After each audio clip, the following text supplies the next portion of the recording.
Hi everyone and welcome to your horoscope for the week of May 23rd, 2022.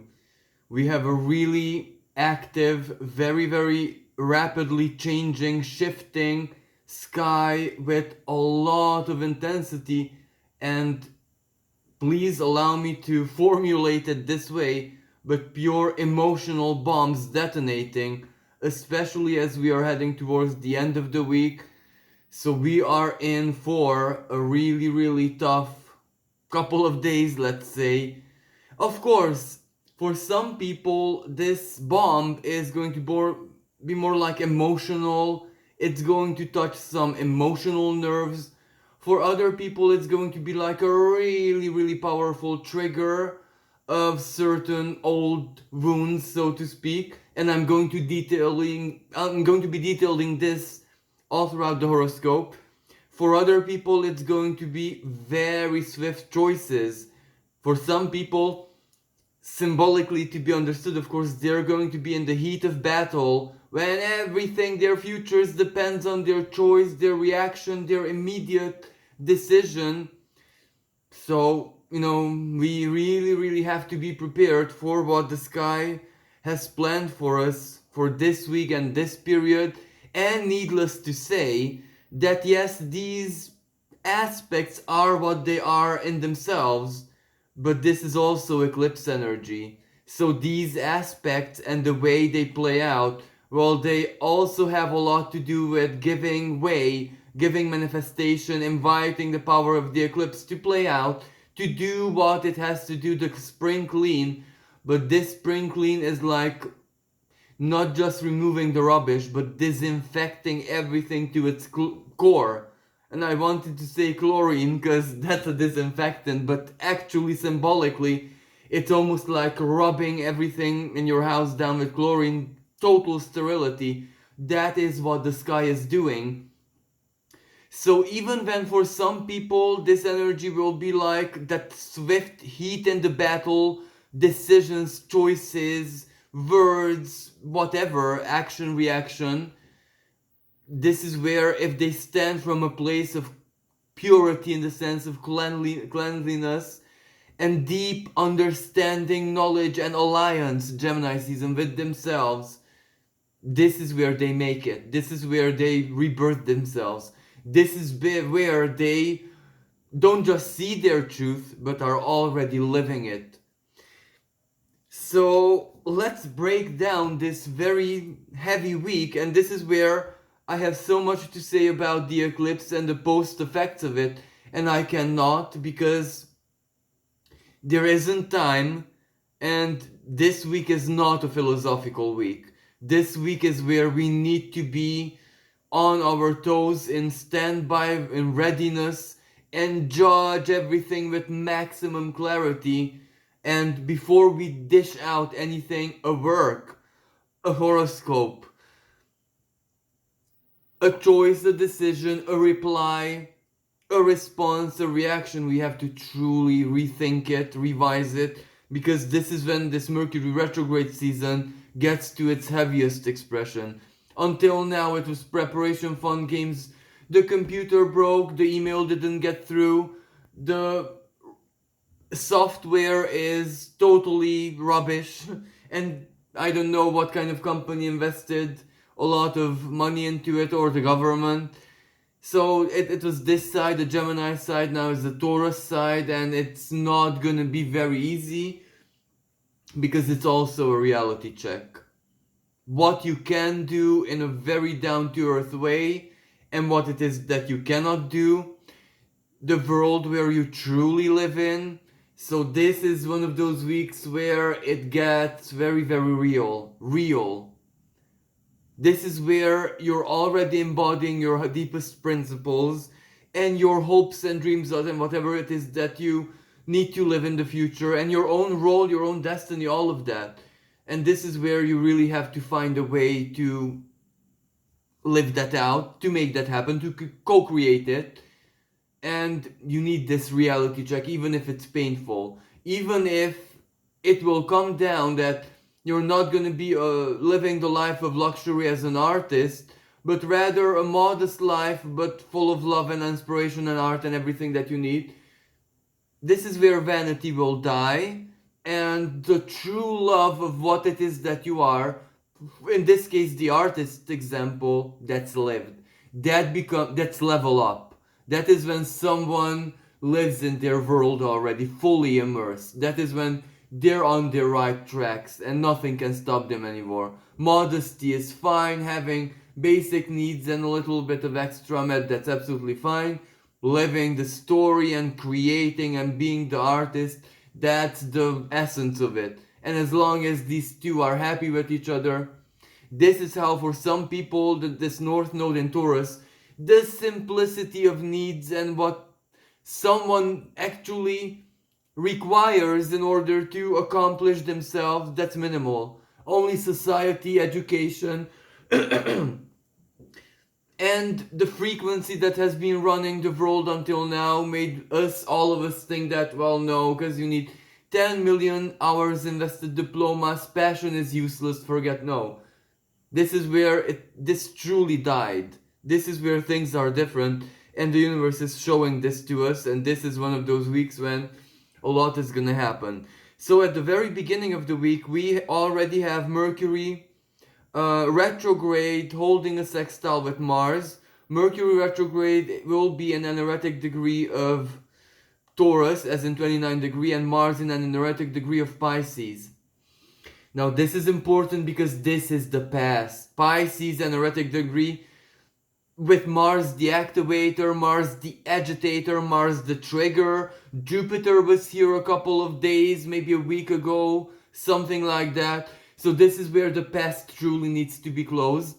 And this Mars makes sure that all of us close it. The closures, this is where are knocking on our doors. The job that you have to quit will, how should I say, somehow push you out, quit you, or determine you, be hell-bent to force you to put your resignation in. So it's this kind of karmic heaviness. Or the person who you love and understand and have 10 million excuses of why you should tolerate them in their lives, in your life, sorry, and universe, or basically divine justice, says that no, Jupiter, divine justice in Aries, it's not, it's all our own subjective justice, but that also goes for the divine. This is where the divine fulfills its caprices, caprice. It is the way we are, if you know what I mean. This is when it kind of treats us the way we treat it. So this will be the next 1 year and 1.5 years roughly. So you already know what to expect. You know what luck, fortune, Jupiter, and how your spiritual world, your justice in Aries also, how you're seen by others, if you're a dignified person or not, you already know what kind of life you'll have, because you know what you've done. And this Mars makes sure that you know what you've done. If you are someone with a bag full of good deeds, even if those deeds were stupid, silly, foolish, where the road to hell is paved with good intention, that kind of good intent, which, is compassion but a bit too forced. That's forgiven. That's fine, no problem. That's in the bag. But if your bag is empty or you have bad deeds in there, don't expect very happy days in the coming months. Let's be honest with each other. If you're a scumbag, and no one on my channel is, so that, I'm not calling anyone a scumbag, but if someone knows about themselves that they committed horrible, immoral, not necessarily illegal, but rather immoral, deeply immoral acts, not helping, that's immoral already, turning a blind eye, that's immoral, etc. Now, this is where they have to settle the score with Jupiter. And that's it, that's all, that's my horoscope. If you're a person who lived a deeply immoral life, that's my horoscope for you. Settle your score with Jupiter, your honor, you, and in the eyes of the divine who you are. That's it. But for anyone else, this is where it gets real. Your life is cleansed and it has to stay clean. So the cords are cut, like it or not. The universe will already remove everyone who doesn't belong there. And this Mars and Mercury make sure. Now Mercury retrograde, the past. Going over who it is that's valuable or what it is that's valuable in your life. That can be a custom, that can be a tradition, that can be a place, a job, a person, anything, a lover, anything, you know. It can be anything that is Taurian for you and is meant to last for a lot of time, a permanent value. Now, if that's a person or anything, this Mars judge it is your final judgment. If in your soul your verdict is this person, job, object, hobby, part of myself, part of my story, part of my life, part of my pain, my wound, my drama, my self-victimization, that's also Pisces. If that burdens my life, well, this is where the universe takes it out. Bye. B, learn to live like someone new. There, you're healed. You will never forget, of course, but that's a strong moral teaching. But now go and learn to be someone new. Create yourself anew, if there's no other choice for you. So this is where the universe encourages everyone to mind their own business to the maximal potential. And this is where minding your own business is not ignorance, is not lack of compassion, but it's wisdom. When Jupiter is in Aries, we have to mind our own business because the divine sure is doing that. The divine doesn't need encouragement. It's doing what it needs to do, with or without our permission. Yet this is also a dichotomy because it will act through us in our world.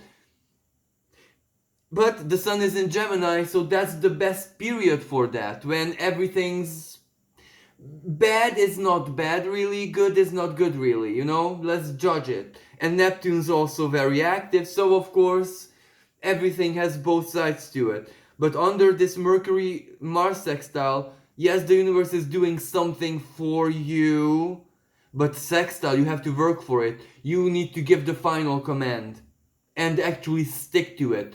This is where, if you decided that this person needs to exit from your life, this lover, whatever, marriage, and the universe made it happen for you, like that in the biblical story, don't look back, don't ever look back. Sextile. Sometimes the fulfillment of the sextile is a non-action. Don't look back. Don't do that action to look back. So this sextile will have a specific condition for us, our own individual personality. For other people is keep on holding the faith, keep on holding the frequency, use the help, accept help, you know, everyone. But this energy is the blessing truly, because it gives us the choice. Those people who look back under this energy, maybe they're supposed to. Maybe it's not over for them in their souls. Like it or not, they have to look back. Because if not, it's not a closure. So let's trust also our own intelligence. But also as Mercury retrograde gets back into Taurus, because this is how we begin the wicked retrogrades back into Taurus, it also reholds the trine with Pluto. Mercury is always the mind. Taurus, value system, everything that we love, permanent part of our life, self-worth, money, material situation, finances, management of finances, our belongings, basically, including spiritually, emotionally, any way, sense, shape or form. So Pluto is the power, we have power. The universe gives us power right now to do something. What does this power mean? For some people, Mercury retrograde in Taurus, pay off the debt which was impossible to pay off till now. Be wise and pay that debt off. For other people, make that investment now, because this is the time. Destiny is knocking on your door. This is the moment when you purchase that big thing. So this is the information, also Pluto, the inner empowerment. Now is the time to go and do it. For other people, now is the time to not do it, to take a break. And I'll get to the break part in a second because that's very important. For other people, this is where that lover, the person who they need, the job, the opportunity, it's there, it's empowering them to finally fulfill something that needs to be fulfilled. Mercury retrograde in Taurus. For other people still, maybe those who are over the past already, because we function differently. This is where set up the basis for your future, because you're building something. For some people, actually building a house. Make the foundation steady, clean, made to last, do the job right. So it empowers us as we need it. And it has something to do with the past, because retrograde, and Pluto's retrograde. Both of these are retrograde. So power from the past, and to complete something unfinished from the past, or the past harvest, money harvest, why not Taurus? And you do something with it, the fruit from the past, you invest it into your future. The power, empowerment. Yes, of course, there is another energy, because Saturn squares Mercury retrograde. Saturn in Aquarius, but Saturn in Aquarius itself, well, on one hand, sometimes, yes, it asks us that intelligence is the way to solve things. But other times it asks us, yes, you have 10 million problems on your head, but slow down. Just slow down and think clearly without the problems. Life will not end if that bill is not paid, if the boss is not happy, if the wife is not, if the dog is not walked at 5 o'clock, but that, just leave this. Are you okay? Are you trying your hardest? Yes. If the answer is yes, stop there. Put your worries in like that yoga thing, the bubble, make it fly away, and you're okay. Talk to yourself, Sun in Gemini. And why? Because Aquarius, Saturn in Aquarius supports air energy. Think clearly. Stop everything that you're doing and allow the pure thoughts, the true self, helping and serving thoughts, not the fear thoughts and the destruction weaved into us by the internet and everything to get to us. But we're okay. We're more okay than we realize. And our panic and worry and fears are actually just silliness. Imagine a farmer who is a simple farmer and nothing else, barely part of society. They don't have this kind of problem. They're so blessed. What makes you be different from that person? That you allow. The allowance of it. He doesn't allow, of course, because he's not targeted. They're in, the cornfield or when taking care of the cows or whatever. But, still, maybe he was targeted some points in his life. Mobile phone, internet, whatever, but he just doesn't care. He chooses not to. You do the same. Don't allow worry to get to you. So what? You live. You're a magical being. You have astrology and everything else in your life. The internet even. Use it for your own good, not for your disadvantage. You'll be okay. So Saturn asks you to stop, because the reality check sometimes tells you, yes, you're surrounded with vipers in your life, colleagues or who knows what kind of people, but you're okay. All you need to do is say no. That's it. That's the reality check for you. Not philosophical, not karmic. Say no and bye. Don't let spirituality against Saturn, but this will be the lesson that Saturn will teach us in 2023. Don't get the twisted way of spiritualizing stuff poison your soul. Spirituality also has to be rational. It has to serve the greater good. When it doesn't, it's useless.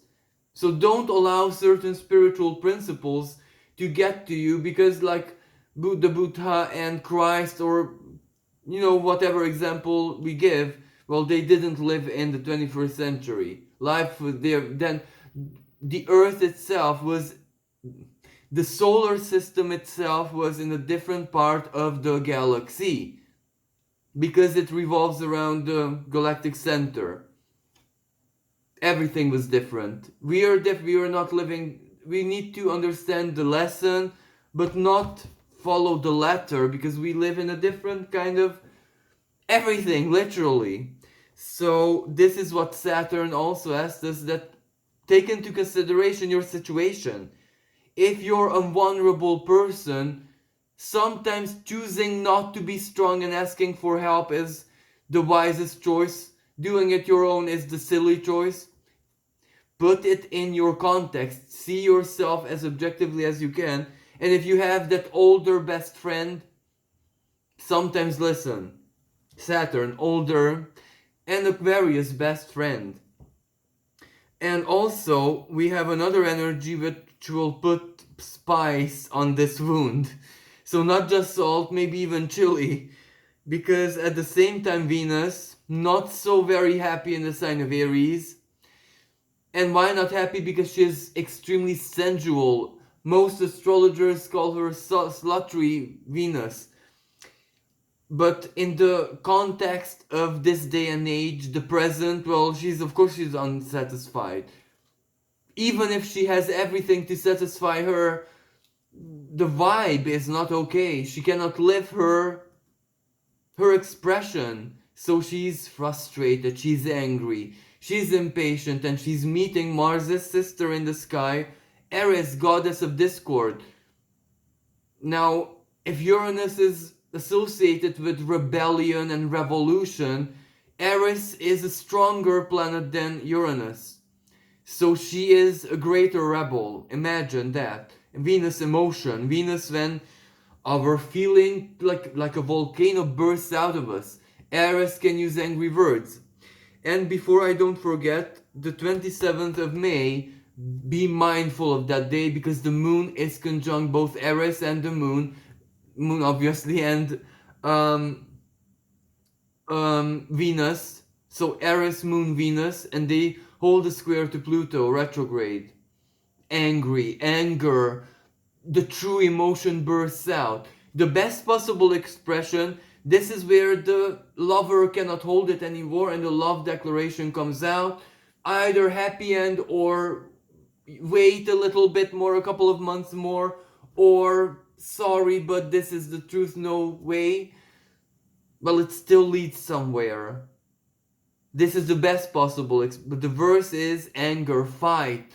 I never loved you. I just used you all your life. The kind of truth coming out in a certain way, which is soul shattering. Imagine this playing out on the world stage. What happens? Revolution, rebellion. What angers people this much? And Pluto doing its job in Capricorn retrograde, exposing corruption, exposing who the government is, exposing politicians, the financial world, multimillionaires, the political, financial, hidden conflict. This is gonna be like a volcano erupting, shaking us to the core, and it's not Uranus doing it, just Eris. And Eris is not like Uranus because she throws the golden apple. Uranus can do a lot of extreme things, but Eris brought a pantheon of gods with one single gesture, a non-magical gesture even, not gesture of power but wisdom, the dark wisdom, to their knees, into total chaos and conflict. Imagine Eris doing that literally. What did Eris do? She showed the gods who they truly are, their vanity, their greed, their darkness. Because Eris knew what lies in their hearts of hearts. So she had to ruin their facade, the wedding. Why didn't you invite me? Because I see the truth and I see beyond the customs and traditions. This will happen on the world stage in our lives as well. Who that Eris will be, maybe us, maybe another person. What the gold apple will be, we don't know yet, but this will come around the 27th, plus minus a week. This will be a big moment of revelations, and square Pluto, this has to happen. Then, of course, Mercury sextiles, Neptune conjunct the moon as well at the beginning of the week. This is the same energy, but all of this is where we're processing it. What just happened? What in the world possessed me to stand up for myself like that? How did the truth come out? Did I really do that? Did that happen to me? spiritualizing, processing it. What does this reflect? What does this happening, this gesture, this whatever mean in my life? What does the universe want to tell me by this? So, after this energy, or under this energy, better said, a very strong energy shift that we are going to be feeling down to the core of our stomach, so to say, in our bellies. Mars leaving Pisces after it did the karmic work, the cord cutting, or the reunion, or the wish fulfillment, or whatever. And now it's ready to truly show itself in its home sign of Aries, warrior energy. Everything. This is where Mars is fiery. Everything is fire, inner fire. Yes, of course, it will start playing out externally, fire dangers, heat wave, lightning stuff. Okay, yes, we can expect this, but this plays out every 2 years one way or another. But what we may not really expect is, the empowerment immediately inside of us. The nerves, the head, Aries, the head, the neural system, the brain shoots electrical impulses through our body that changes us. The hormones change, everything change. And when Mars meets Jupiter in the sky in its home sign of Aries also next week, on the 30th will this energy be exact, so not next week, but 29th. That's already, the energy is at full play. That's where it's truly already, the conjunction is there. Actually, as soon as Mars touches the world axis 0 of Aries, the conjunction is there, it's active. Introverts will do things they will never imagine they're capable of doing. This is where expect the unexpected. This is where you really don't know the person. It may be your partner, it may be your child, it may be your parent, it may be your best friend, but you don't know the person. With Jupiter, of course, many of us will see this in the most positive way. Like, my best friend had the guts to do this for me, and you don't believe it. You're like crying in gratitude. Yes, let this be the case. Let this be the case. Let's project this on it. Because Mars is courage, the grandeur of the gesture Jupiter. Faith, when they say I love you, they will mean it. This time they will fight for you. Honor, loyalty, friendship, brotherhood, sisterhood, familyhood, everything. This is where it's at its finest. This is where its courage is in the air. Courage, and this is where, like, Archangel Michael, that's his domain. It activates that energy for mystics who are familiar with that power. This is where the sacred courage, this is where all for one, one for all, but this is where the best expression of Aries, the warrior, yes, the bully, the tyrant, the me narcissist, but the best expression is the hero. Everyone wants to be a hero. Aries is full of power, and what does one do with that power? To be a hero? Well, you're already giving yourself to the divine work. That's it. If this is the way it plays out in your life, expect to be a divine instrument, basically. Expect you to make other people happy very, very soon, if not immediately. And all year and next year. But, of course we can expect for some people who are full of scorpionic energy to not manifest this in the nicest way possible. But since I'm nearing half an hour, I'm gonna close this and retake my idea in part 2. So thank you very much.